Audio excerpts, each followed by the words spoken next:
So if you're dealing with a horse who counterbends a lot when you're lunging, that means their nose is pointing out of the circle rather than in.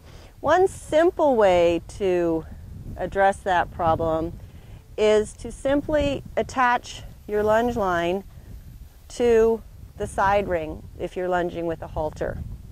And if you are lunging with a halter, make sure it fits your horse really well and isn't going to get pulled up into their eye.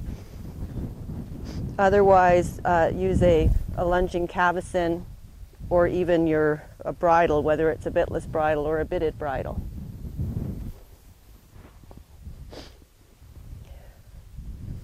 I'm going to send Millie out onto the right rein. So my alignment is the same. I'm going to push into her shoulder, core into her shoulder.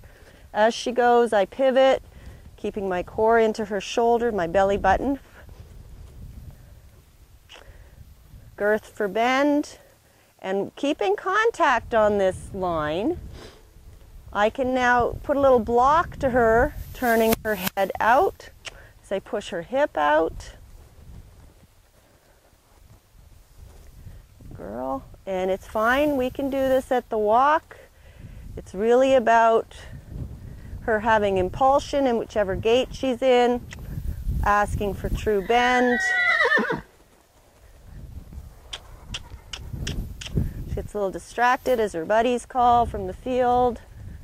And you can see there's again that posture don't really want is that high-headed that inverts her back or drops her back, and that is not a healthy posture for her back. So I'm going to stop, push her hip out, draw straight back. And again, although she stops, she doesn't want to look in, so I ask her to change her bend. Good girl. Give her a little stroke. Ask her to go out.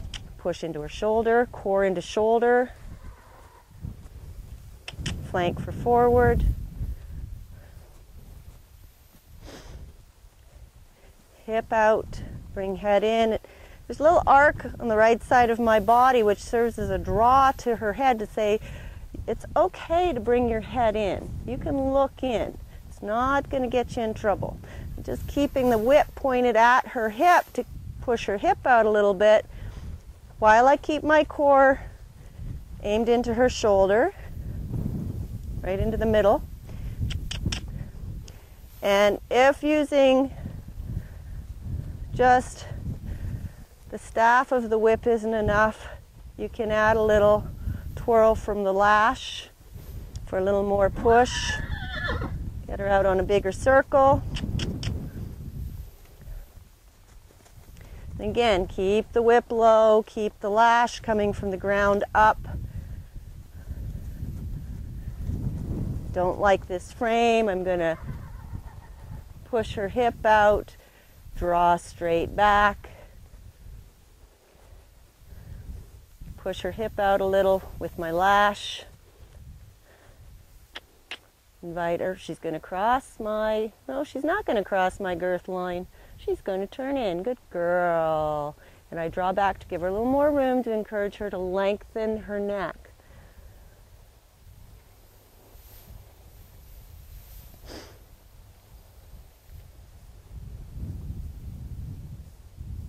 Good girl. So there's one alternative for dealing with your horse who counterbends.